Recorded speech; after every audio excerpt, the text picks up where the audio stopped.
So welcome to Module 2, CSI1101 and CSI5122. This is computer security, and I hope by now you all have settled in and you must have gone through your first assessment. You must be knowing of the requirements out of this unit, and you must have received an email from me that your online test is available, and it is available till 18th March, 2 p.m. WA time. So there is no hurry to attempt that online test. I know a few have already attempted the test, but you can still wait for this week and next week's lecture, and then you can attempt your test after that. But be aware that there is only one attempt. You cannot attempt that test second time. So whenever you are comfortable, only then attempt your test.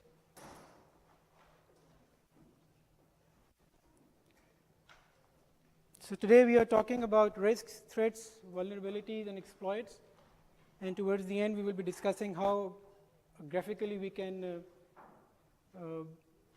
list all the attacks that can be launched against our asset. So we'll come across a number of definitions today. So it's going to be a heavy lecture. You will come across a number of definitions which I want you not to remember by heart, but at least understand what that concept is. So you should be able to write that if that question comes in the exam. So let's start with our first definition. What is a cyber criminal? A cyber criminal is an individual who maliciously breaks into a computer system. Few years ago, maybe 10 or 15 years ago, there used to be a term called cracker, and there used to be a term called hacker. The word cracker is no longer used, and now the term hacker is being abused a lot, because whenever you listen to or read any cyber breach, cyber security incident, people always say that there was a hacking attempt. Hackers infiltrate into a system and they compromise this information, and similar to what we discussed last week. So since we will not be, I will not be discussing about what a cracker is, because that term is no longer used. So we will differentiate between a hacker, which is a good guy, and a cracker, which is a bad guy, in terms of a cyber criminal and a hacker. So a cyber criminal who is a bad guy or is a bad individual, bad organization, is an individual or entity who maliciously breaks into a computer system, whereas a hacker is an individual or a company to that effect who tests and identifies system vulnerabilities, also known as pen tester. So even after going through this, whenever you will come across the news that is available in the media, people hardly use the word cyber criminal. They still use the word hacker. But being a cybersecurity student, you should be aware of the difference between these two terms, cyber criminal and a hacker. What is a threat? A threat is an entity likely to cause damage or danger. It is an act designed to produce a negative response or consequence.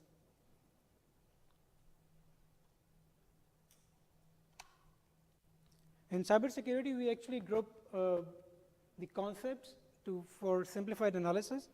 So in terms of cybersecurity, a threat can be categorized in four generic ways, four generic terms. One is interception, modification, then fabrication, and the last is interruption. I'll relate these four concepts, these four categories, with confidentiality, integrity, and availability. When we talk about interception, it means that an entity accesses an information for which that entity is not authorized to.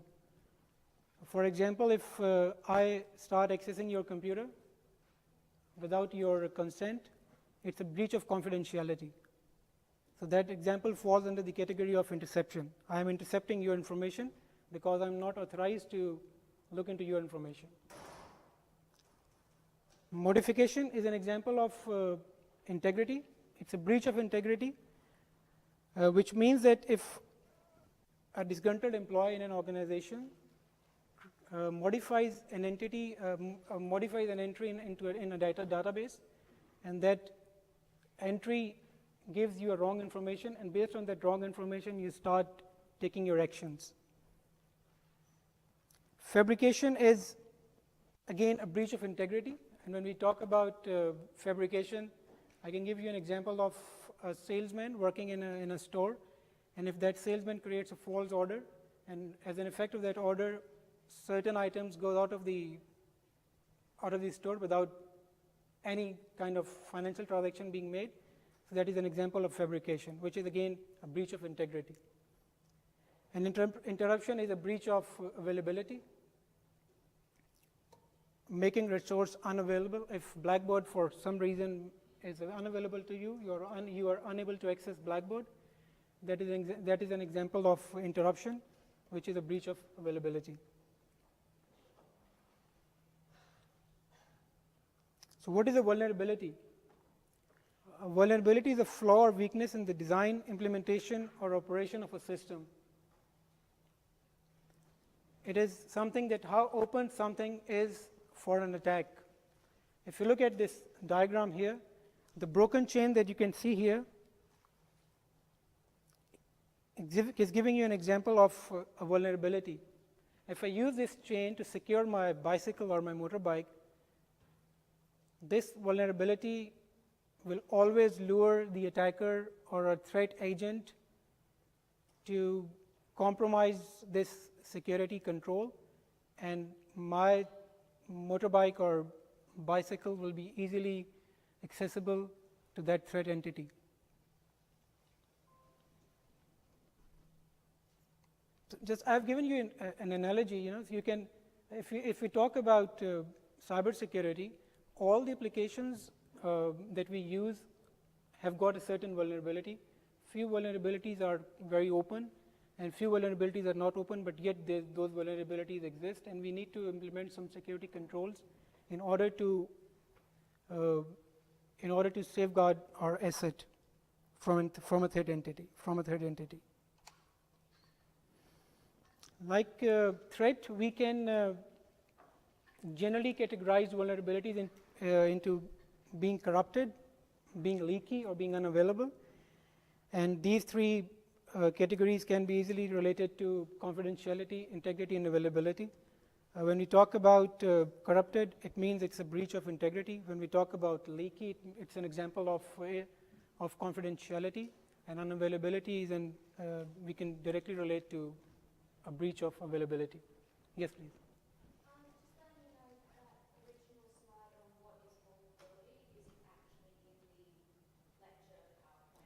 Yes, so there are a few changes that I've made half an hour ago. So if you have downloaded this lecture and tutorial yesterday or before 10 o'clock, so I would suggest downloading this lecture again. At the moment, the lecture is current. Whatever you are seeing here is available on Blackboard.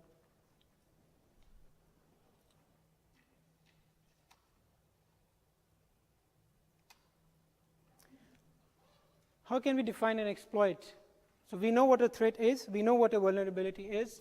So an exploit actually draws a relation between a threat and a vulnerability. An exploit is a process or series of commands designed to take advantage of a system's vulnerability. I've given some general examples on this slide. Like a vulnerability is housed with the glass windows.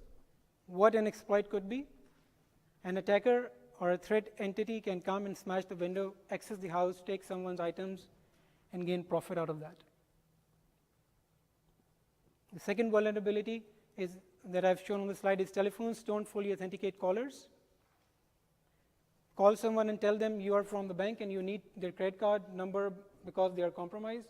It's a compromise on identity theft, and people used to use this kind of information to gain profits. And we discussed one of this example in last week's breaches that we discussed.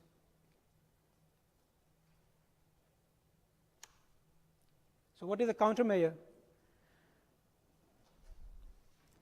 Devices or techniques that actually deny an undesirable or adversarial activity or unauthorized access to a system are the countermeasures. So in order to safeguard your asset from a threat entity, we employ some security controls, and those security controls are known as countermeasures.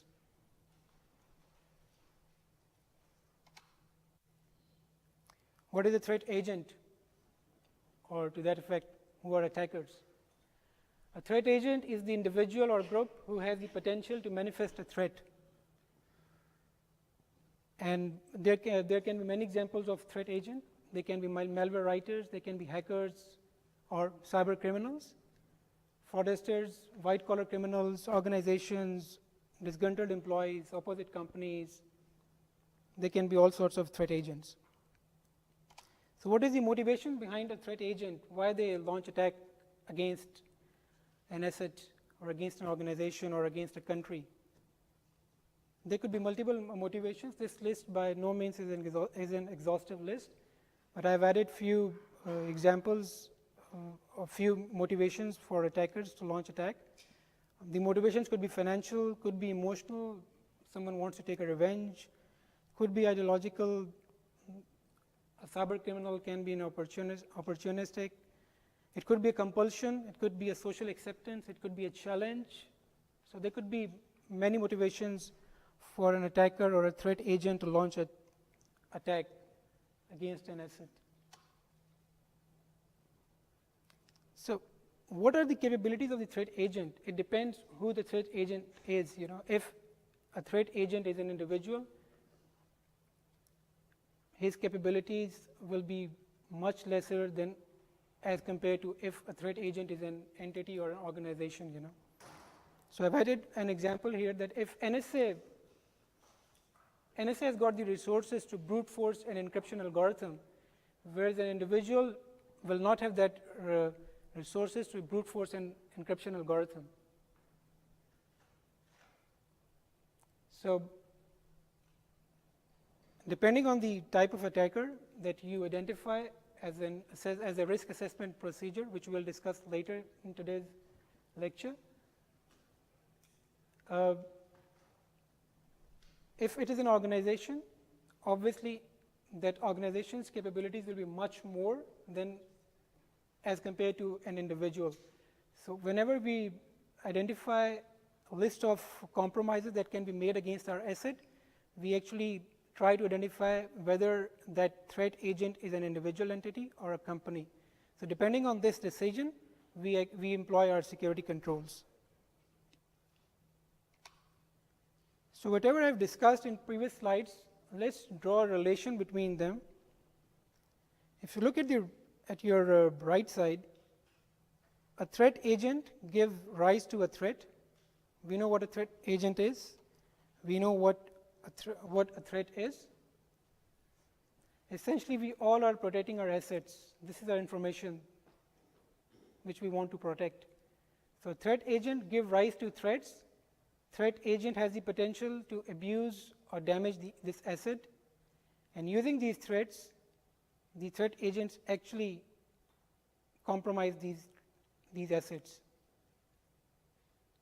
These are the owners who value their assets. These owners wish to minimize their risks.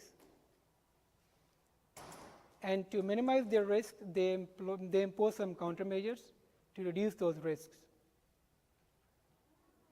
And these risks, why we are doing all this risk assessment? Because we want to protect our assets.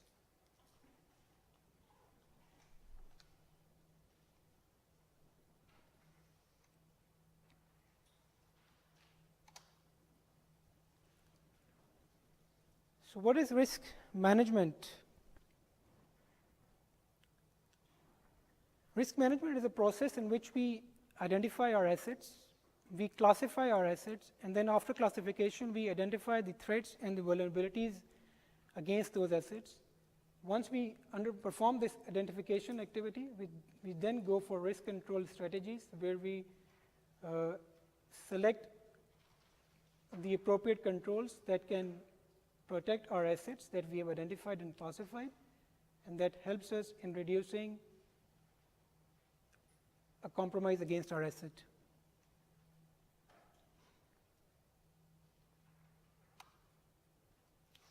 So more formal definition of a risk is the likelihood of the occurrence of a vulnerability, which is then multiplied by the value of the asset that we have identified or we have categorized. And then we take out the percentage of risk mitigated by current controls. Whatever current controls that you have employed at presently on for the protection of your asset, we take out that percentage because we have mitigated a risk to somewhat level, to somewhat degree, you know. And then we add into the uncertainty of the current knowledge of the vulnerability. If you have installed an antivirus on your laptop or on your personal computer, that is a security control. So you can easily minus the percentage of risk mitigated by your antivirus. You should be aware of the value of the asset, the information that you want to protect, how important that information is for you and for the threat entity that you have identified. And based on this formula, we implement our risk strategies. The important thing here is that there is no standard formula for risk that exists around. There are multiple formulas. So the punchline here is that when you are ascertaining or assessing a system, you should only use one formula. You should not be using different formulas to protect one particular asset, you know, because if you try to use different formulas to protect your assets, you will not be able to employ effective security controls. So whenever you want to decide, you can still evaluate all the risk assessment procedures that are available out there, but once you select one risk assessment that is more relevant to your asset, then you should stick to that particular risk assessment formula. What I have discussed is just one example of a risk assessment formula, which is rather general, but if you dig more into this, there are many angles of assessing a risk.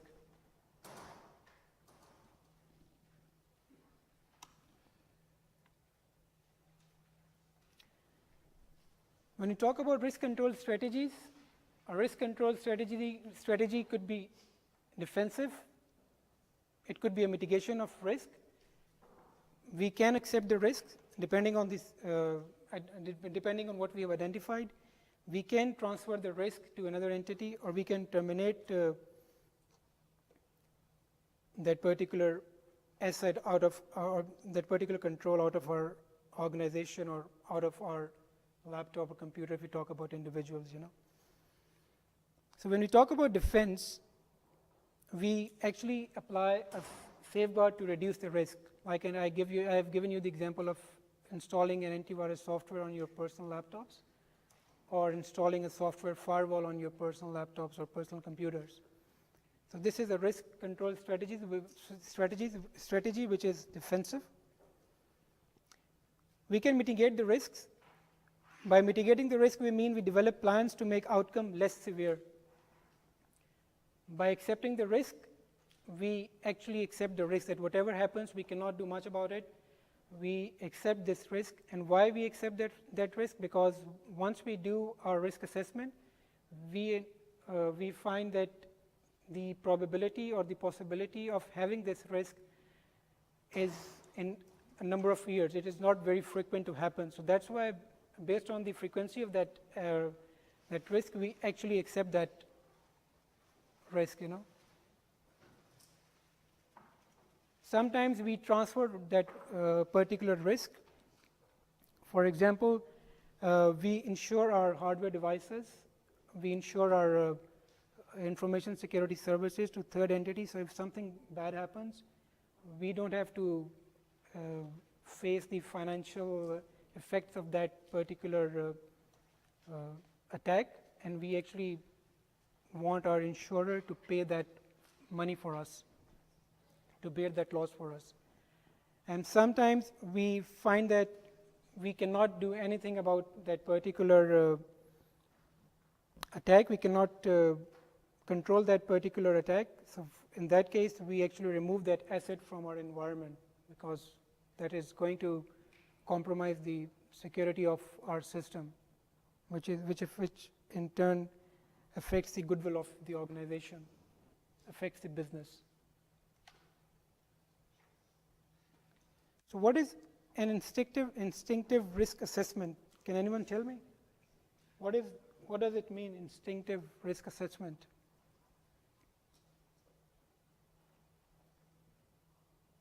Okay, can anyone tell me what is a real risk and what is a perceived risk? Something that we perceive which is not real, and what is a real risk?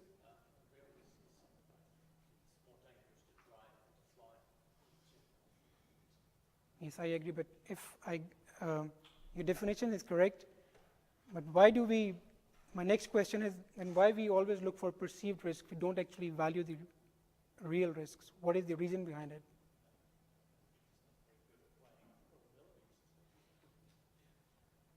So we as an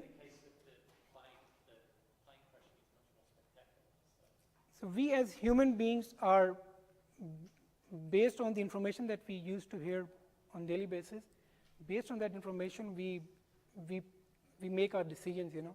So those decisions are actually your perceived risks. They are not real risks. So this is what an instinctive risk assessment. We do this risk assessment every day, every time, you know. I've given you few general examples on this slide, but by doing this, we tend to forget the real risks that can actually attack or compromise our asset, you know. So if I give you this scenario, that you have got three things. You have got your home computer, which you use for your work and your study. You have got your broadband router used to access the internet, and you have got your smartphone. And if I ask you that you have to choose one to protect, what will be your choice out of these three?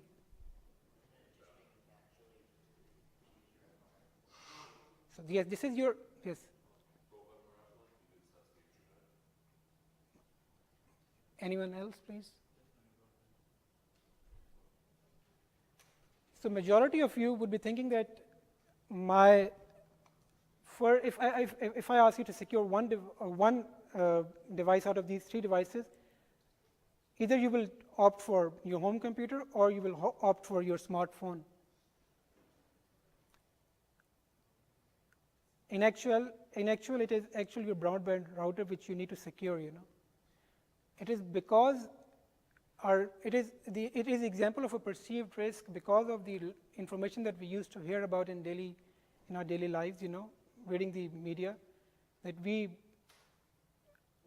think that the real risk is securing our computer or securing our smartphone, whereas it is not the case. We actually have to secure our broadband routers because that is the single entry point in your house or in an organization. So if we secure our computer, if we secure our smartphone, but if we don't secure our broadband router, all your communication is going through this broadband router. So it can easily affect your, compromise your confidentiality, integrity, and availability. I mean, I'm not saying that you should only secure your broadband router. I'm just trying to give you an example or by giving you a scenario, and I want you to giving you an understanding what is the difference between real risk and a perceived risk. So the kind of information that we hear on daily basis, we actually tend to protect our computers and our smartphones, and we hardly give any importance to this broadband router, you know. Even if your computer is secure, your smartphone is secure, confidentiality, integrity, and availability can still be breached because of an insecure broadband router. Yes, please. Is there a way to check whether your router is secure? You need to get into the settings. You need to, because we discussed this concept last week that when you purchase a broadband router, the seller is not willing to employ security controls on that particular router, because if they employ those security controls, it will be difficult for us to configure that router, you know, broadband router. So as soon as that broadband router comes to your home, you plug in your broadband router, the first thing you need to do is to change their passwords, default entries, and enable the encryption mechanism on those broadband routers. So there's a list of things that you can do to secure your broadband router, but the idea behind this slide and giving you this scenario is to give you a better understanding of a real and a perceived risk. Because I gave you one option to choose out of these three, so that's why few of you have opted for home computers, and few of you have opted for smartphone, and very few of you have actually gone for broadband routers. In actual, it should have been your broadband router if I would have given you one option to choose out of these three. So what is the risk perception? There was a research that was conducted in ECU, and based on which these two examples will give you a fair bit of understanding about perceived risk. There was a questionnaire that was floated, and as an outcome of that questionnaire, a person actually responded that I am not vulnerable to any cyber attack because I don't earn over $40,000 a year. When a threat entity launches an attack against you, they mostly launch these attacks in wild. They have got no idea how much you earn, whether you earn, whether you don't earn. They just launch an attack against you. Because when you are on the internet, you don't know what the other entity is, unless it is a targeted attack. So we are not talking about a targeted attack. We are just talking about general cyber incidents or cyber attacks. So people who think that who don't earn $40,000 a year, not more than $40,000 a year, they're not victim to internet crime. This is a perceived risk. However, in reality, they are still vulnerable to cyber attack.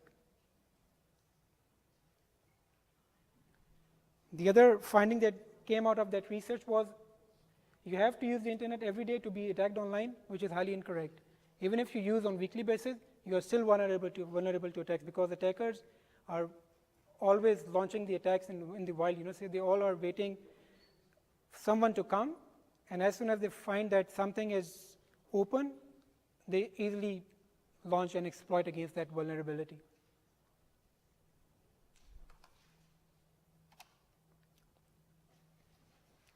When we are assessing our assets and we are analyzing the risk associated to those assets, we also need to understand what is risk aversion.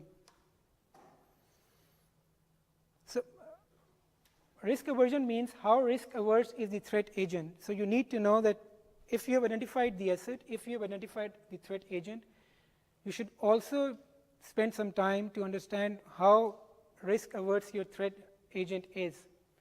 Does the threat agent fear the repercussions of being caught? A white-collar crime committing fraud might be highly risk averse. So there exists a threat against your asset, but since that the threat entity that you have identified may not launch an attack because he is highly risk averse against being caught. Someone with nothing to lose might not be so risk averse.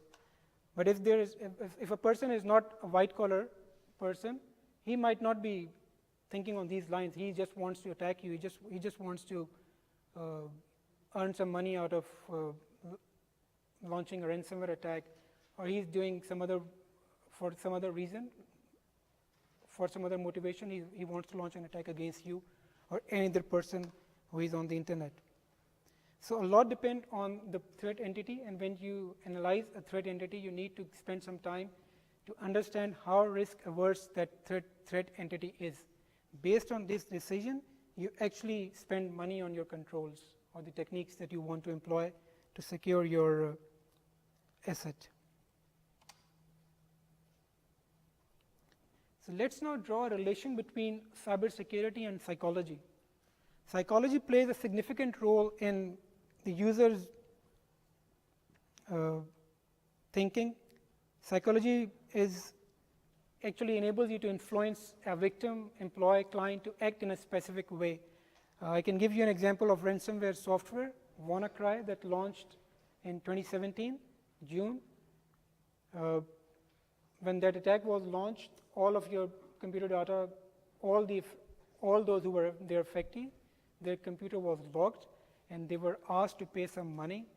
And actually, the idea behind ransomware is playing around the mindset of human beings, because they use some scare tactics, and based on those scare tactics, people fall prey to those tactics, and they actually pay the ransomware money.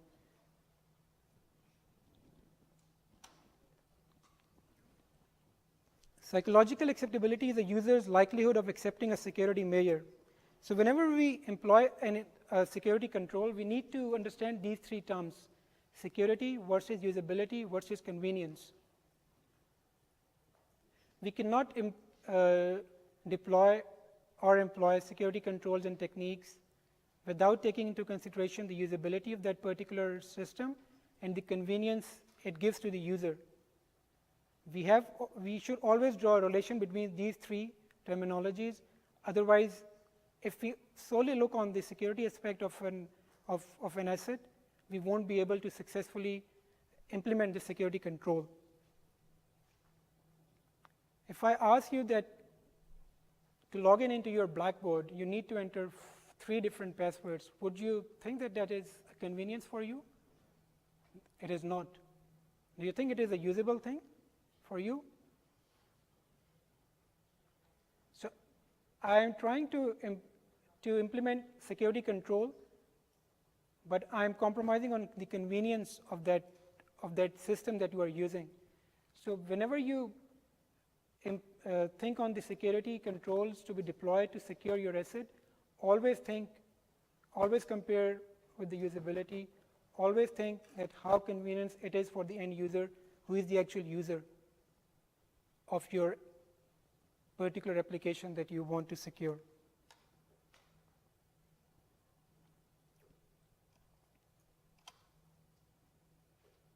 No matter what security controls you deploy in your organization or on individual basis on your particular computers, people are the weakest link in any organization. Regardless of the security controls, people will always be the weakest link, because these people are the one who actually introduce or maintain the controls. There are people in an organization who are technologically illiterate.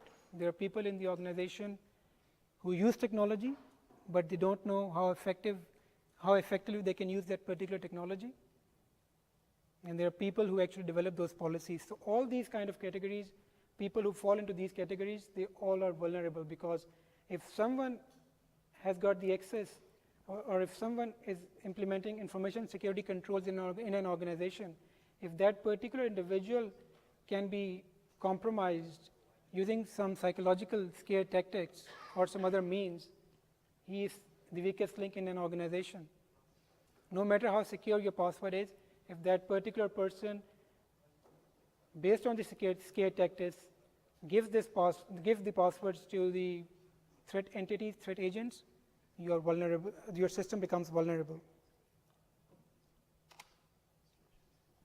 So that brings us to another definition or another concept, which is known as social engineering.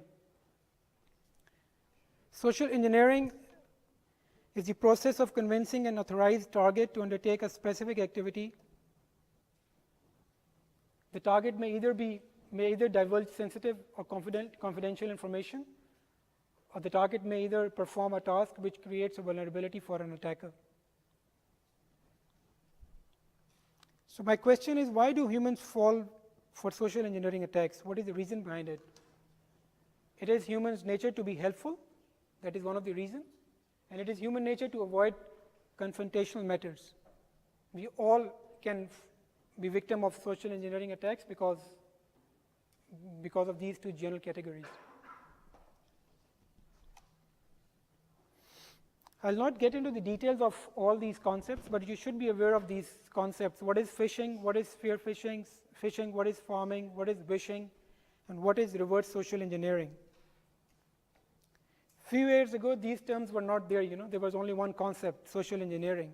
But over the years, when this this domain is, as people have invested on this domain, all these concepts have started to come in, So you should always be aware of these concepts, what these definitions are. I've given you all the definitions. You can just read them and understand these definitions. But these are the specific social engineering techniques that can be launched against the individuals or against the organizations.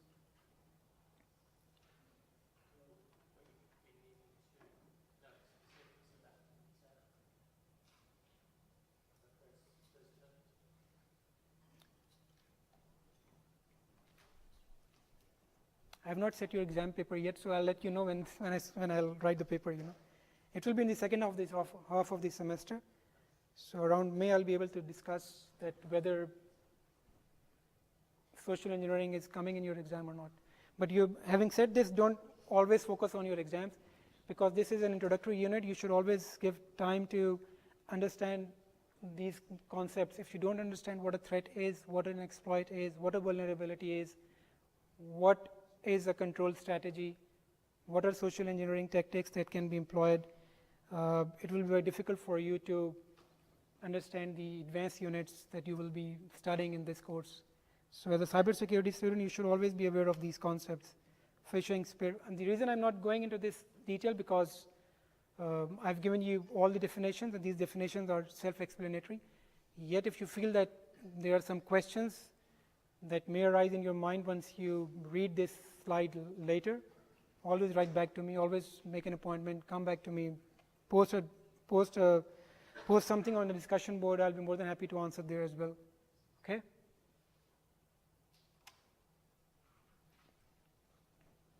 So what is the contingency planning? Have you ever come across this term, contingency planning?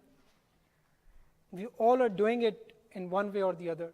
If you have not come across this terminology, we all are doing this activity at an individual level.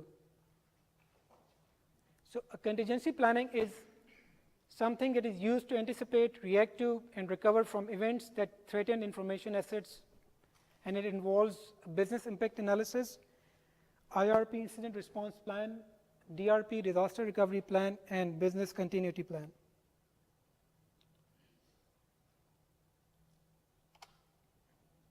What is a business impact analysis? The BIA takes up where the risk assessment process leaves off. So as soon as we are done with our risk assessment, we actually try to understand what could be the impact of that particular compromise on our business. So that's where the business impact analysis comes in. So in BIA, we actually develop the scenarios. We develop a best case scenario, we develop a worst case scenario, and we contextualize our attacks. This is what we do in business impact analysis, based on our risk assessment that we undertake before this business impact analysis. So once we are done with our business impact analysis, we actually go into the incident response plan, or IRP.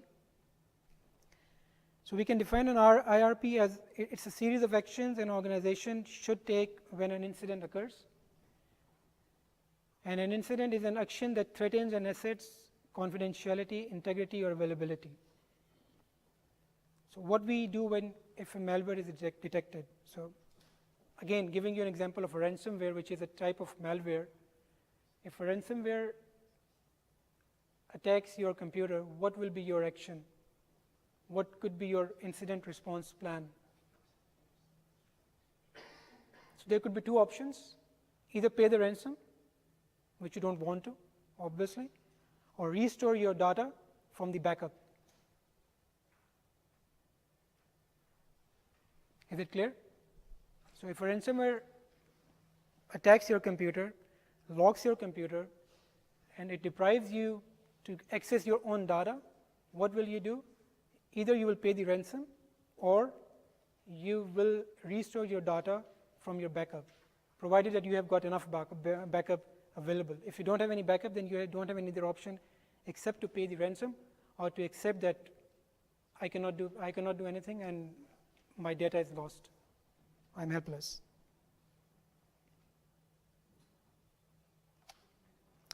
What is a disaster recovery plan? It is I would say, an advanced level of incident response plan because they often overlap. So just to give you an example, a definition in layman terminologies, at this stage you can understand the difference between an IRP and a DRP, as an IRP is at the individual level and the DRP is at the organization level. It is for your understanding, but more technical definition of a DRP is that it is an advanced level of incident response plan where we discuss the cumulative effects of that particular incident and how we can come out of those cumulative effects when that particular attack compromises our information assets. It's a series of actions to address a disaster. It includes natural or human-based incidents, and as I've explained that IR and DR plans often overlaps, but the DR plan more focuses on significant events. The last thing in contingency plan is business continuity plan. It's a plan that details how business functions will continue in the event of a disaster. If something has happened in your organization, do you have any business continuity plan? Do you have any alternate sites from where you can restore your services? Do you have any alternate mechanism where you can tell your employees to go, or can your employees work from your home till the time you don't recover your original asset out of that attack, So that all comes under business continuity plan. It typically requires the organization to operate at an alternative premises using alternative hardware network arrangements.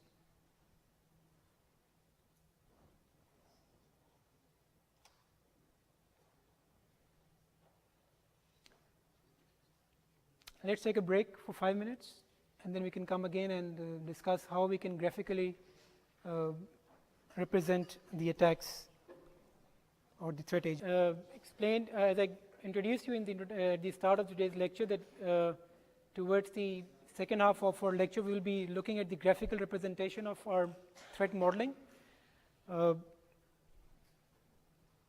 Before that, I want to make one announcement that if you, by any reason, you are repeating this unit for one reason or the other, there used to be a full question, a long question on attack trees in your final exams. From this year, there will be no such question.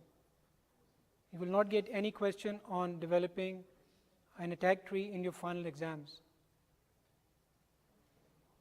Okay? So, but you should develop your attack tree throughout this semester, but there will be no final exam. If your friend has informed you that there will be one question on attack trees, or you, by virtue of repeating this unit, you know that there will be a question. There used to be a question, but there will not be any question anymore in the final exam. There could be a question on attack tree, general definition of attack tree, could be, but there will not be a question in which I give you a scenario and I ask you to develop that attack tree. Is it clear?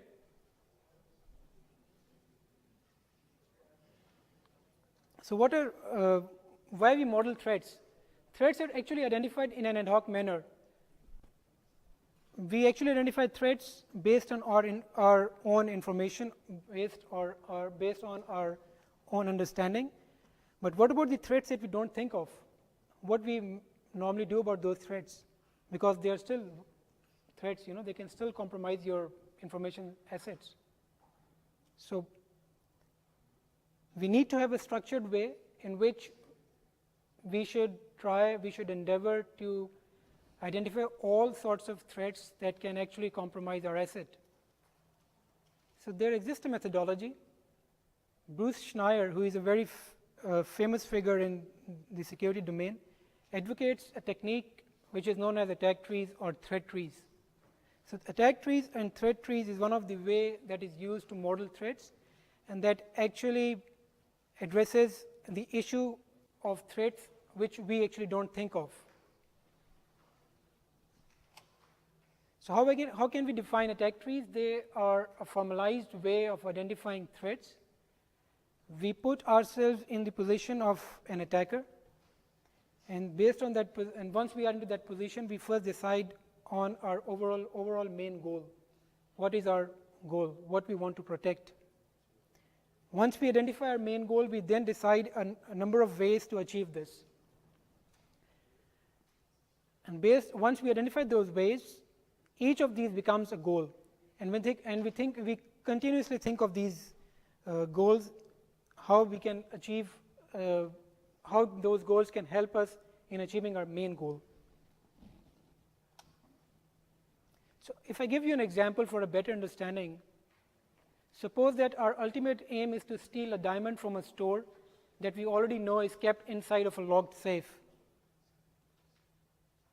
I mean, the example is highly unethical, but still is an example to give you a fair bit of understanding how attack tree works.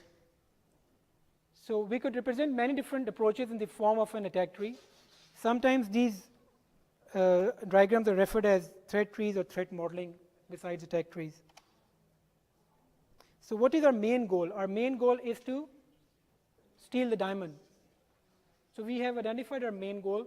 We want to steal the diamond.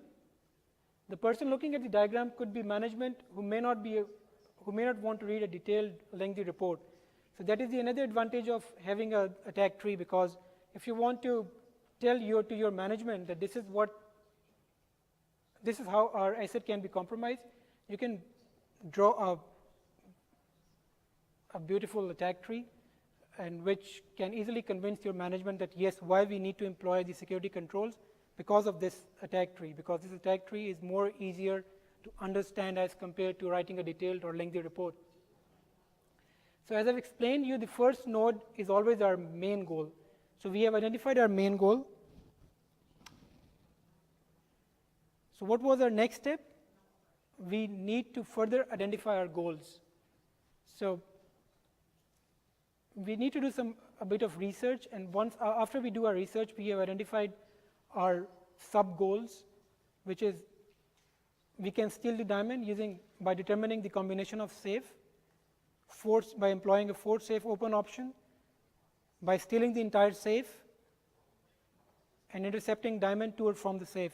I mean, whether some of the goals may or may not make sense, you should always list all your goals based on your research, because that is still an option. Although this option is less likely applicable, but you should list your goals, whatever you think could happen if you want to achieve your main goal. You are thinking in the form of an attacker.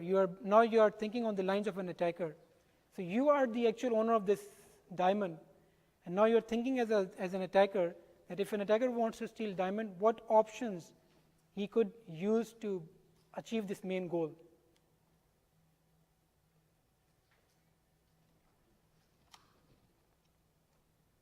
So if we look into the option of determine the combination of safes, what could be the other options?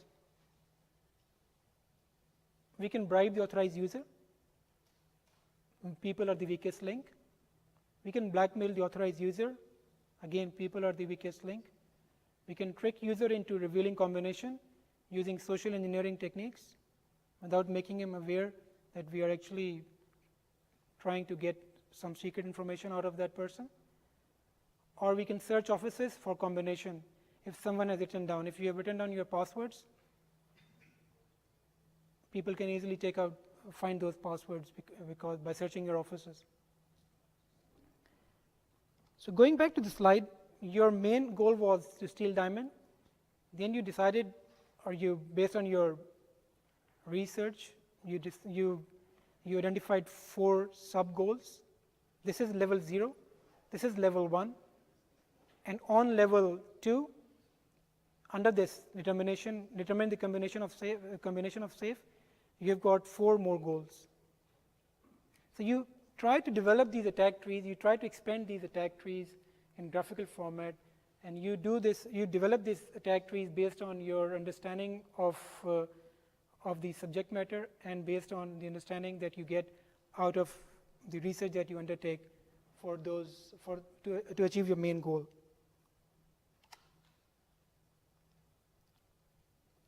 So the other goal at level 1 was force safe open.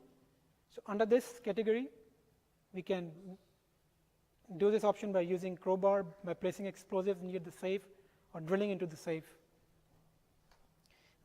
These all goals are non-technical.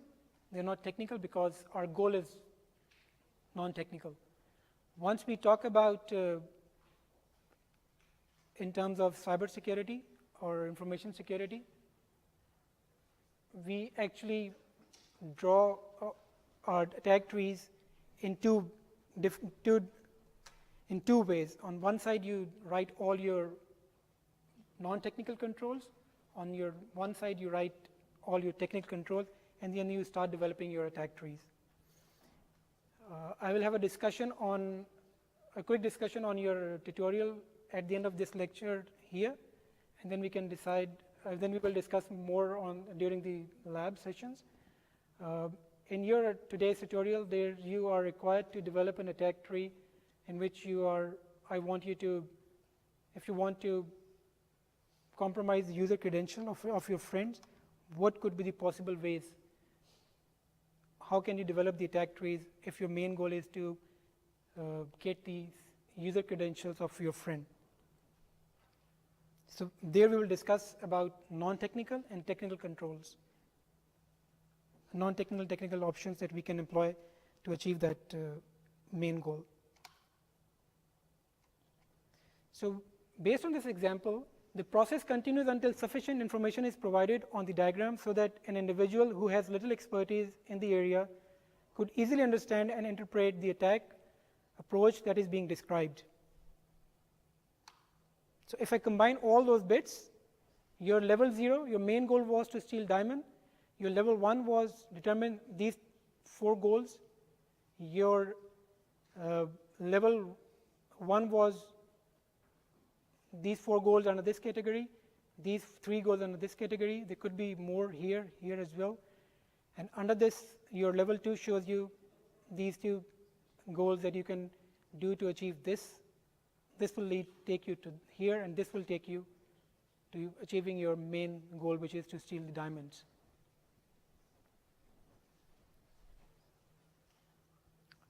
The rule here is that you cannot have one-to-one relationship.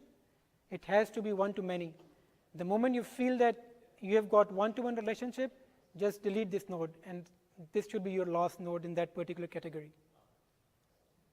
This is the rule. So when you develop your attack tree in your tutorial, be sure, just make sure that whenever you come to a stage where you are unable to find 2 goals, if you want to expand this one particular goal, if you are coming into a new level, and if you find there's only one goal to achieve this particular goal, just don't write that goal. Just delete this node. Okay?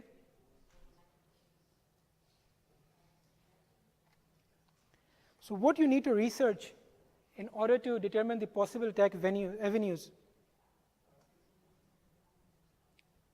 We can look into the black hat conferences. We can like DEF CON, KiwiCon, and all such famous conferences because they are very current. We can look into journal papers and conference papers, but the problem with journal papers and conference papers are they take a lot of time in getting published. So by the time you have got access to a journal paper or conference paper, the idea or the compromise that has been discussed in that particular paper may already have been overcome. Someone has already thought about that particular control. What can we do to secure that particular goal? So they may not be your first line of defense, but your first line of defense, your first approach should be reading these black hat conferences, DEF CON or KiwiCon, and all such conferences. If I give you an example of my journal paper, I wrote a journal paper in 2017, and that got published last month in 2019. So whatever we discussed and whatever experiments that we conducted in 2017, they were made available to the public in February 2019. So there's a lag of almost 1.5 years. So it was a forensic investigation. We should be able to find that journal paper. So whatever we did on that forensic investigation, I mean, we did something which we thought at that stage has got is something new which nobody has done before, but we do believe that by this time some other people might have also done that activity that we did for a forensic analysis.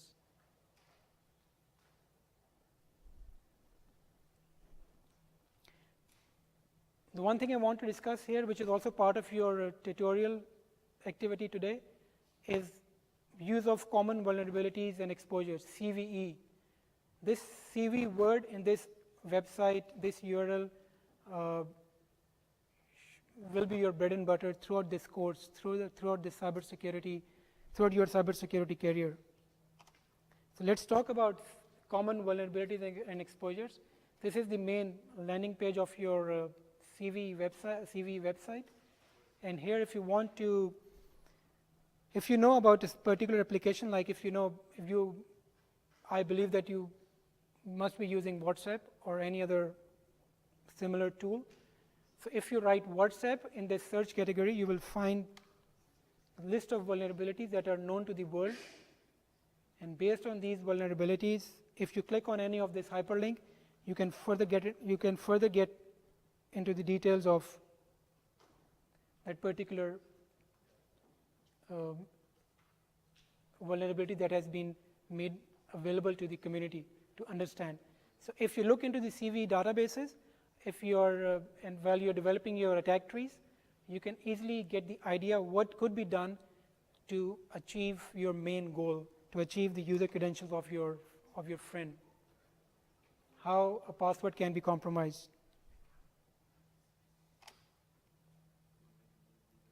So we have talked a lot about threats, threat entities.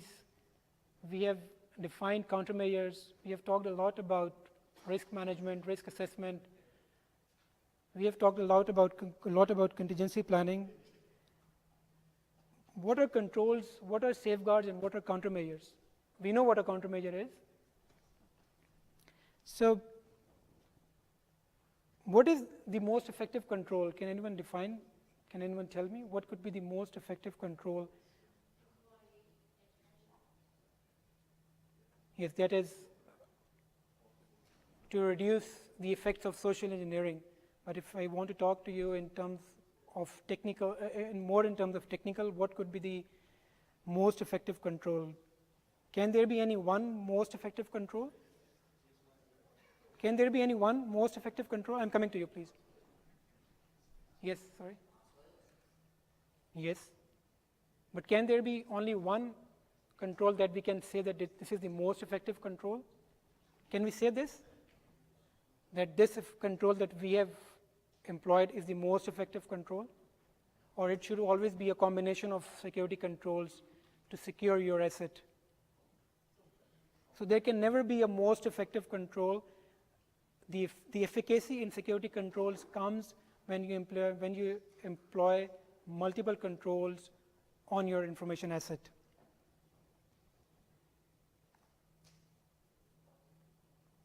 But once we define our controls, we need to understand their strengths and weaknesses, pros and cons, and all those pros and cons needs to be evaluated before that particular control is implemented on your information asset for the protection. Passwords is an example, but if you have got only password as a security control, that may not be enough. You may have to employ more security controls.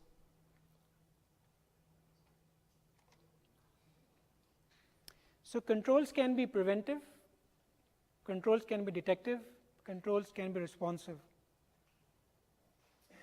If we talk about preventive controls, firewalls, security guards, passwords, cryptography or encryption fall under the preventive security controls. If we talk about detective, security guards, log file analysis, IDSs, your IPSs falls under the category of detective security controls. If we talk about responsive, again your security guards, your law enforcement, and your forensic analysis falls under the category of responsive security controls. So whenever you implement your security controls, they should fall under either of these categories. They could be either preventive, detective, or responsive.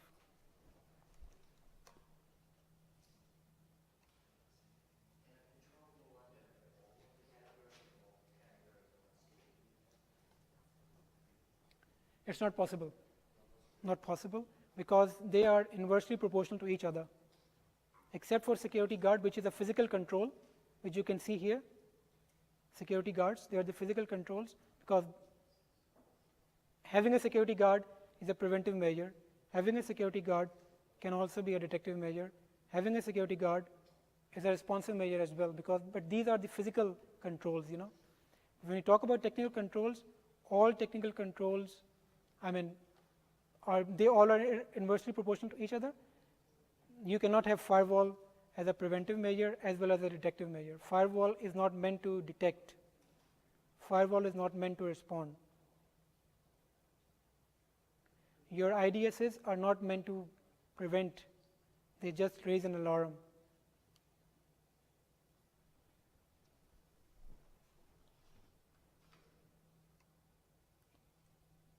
Having said this, as we are getting into this domain more and more, the organization or the companies or the vendors have started developing combos, So there's one device that works as a firewall, that works as an IPS or an IDS, and that also works as a forensic analysis equipment. So they will sell that one box, that this is what your security control is. But being a cybersecurity student, being a cybersecurity community member, you should be aware of the fact that that's a combo machine that has got 3 different controls configured in that one box. So they cannot be taken as one single box. They cannot be taken as one security controls. You have purchased one box. You have deployed one box, but that one box is giving you 3 different security controls. That box is working as a firewall, also working as an IDS, also working as a forensic analysis equipment.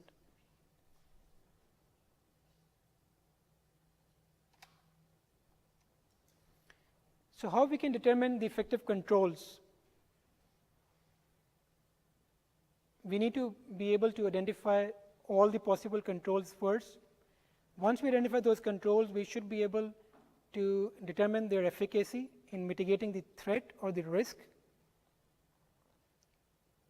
And then once we do this, we should be able to conduct a feasibility of employing that control into our system in terms of financial effects, in terms of technical, and in terms of their practical feasibility. And we should also take into consideration the trade-offs that are involved if we go ahead with that security control that we want to implement in our system. Those trade-offs could be a compromise on you're spending more money, could be a compromise on your privacy, could be a compromise on your convenience. Again, think on the 3 lines: usability, convenience, and security. You always have to take these 3 factors into consideration when you implement your security control. If you don't give any consideration to usability and convenience, you will end up in a problem.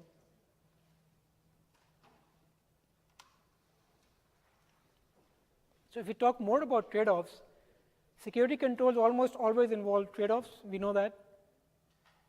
Purchasing price, it could always take us to a lot more and more training. It could lead to more and more maintenance issues. There could be a privacy or liberty issues like CCTV cameras. People still say that they are a compromise on the privacy. Like in airports, there is a passenger screening list. People still say that it's in effect, it's a compromise on their liberty and their privacy. So you always have to evaluate all these factors when you're deciding which security control you want to implement in a particular scenario. Also, think about the convenience. If controls are overly restrictive, users may try to circumvent them. Like I've given you the example of having 3 passwords just to log in into your Blackboard. So you will not use Blackboard anymore because you will feel that it is affecting my convenience. 1 password is enough for me. Why do I need to enter 3 passwords? So you always have to evaluate these trade-offs,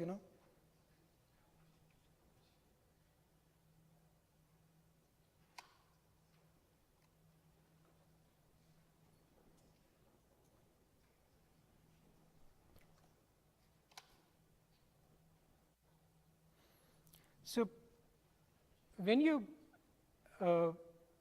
decide about having a security control to protect your information asset, the appropriateness of that control depends on your own point of view.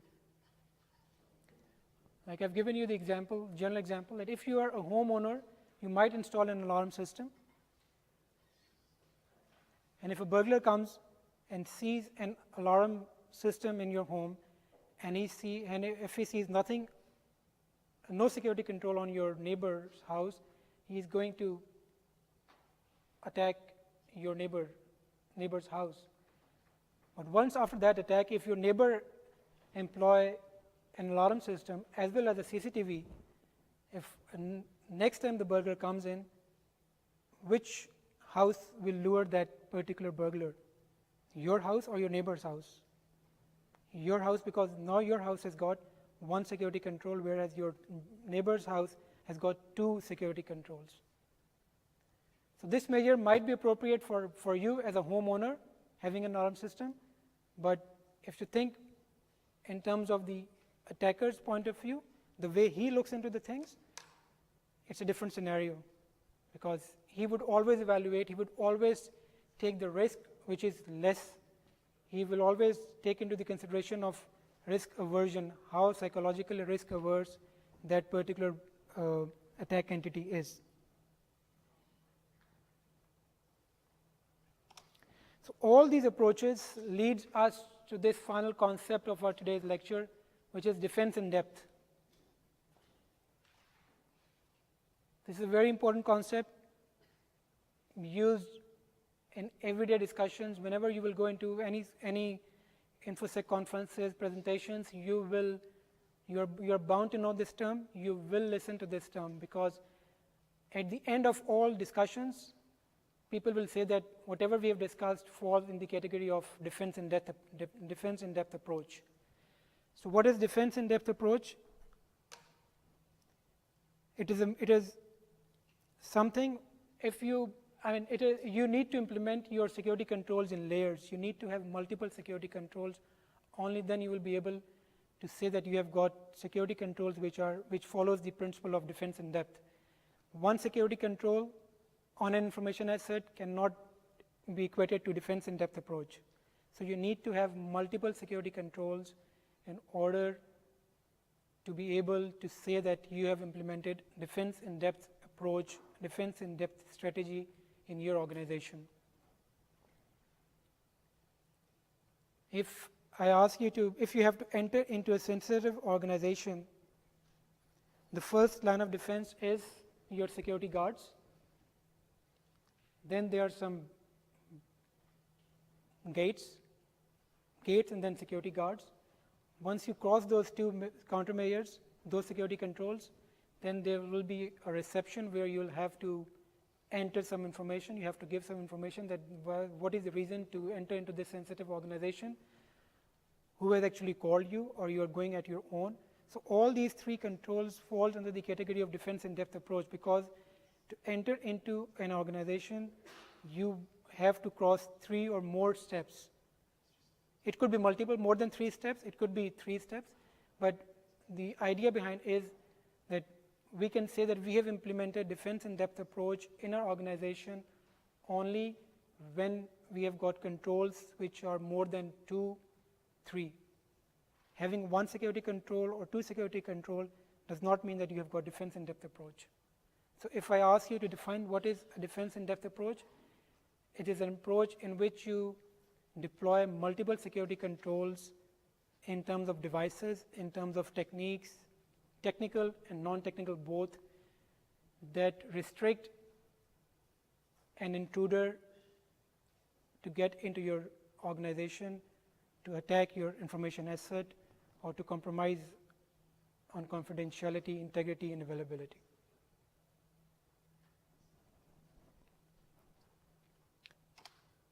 This brings to the end of our today's lecture.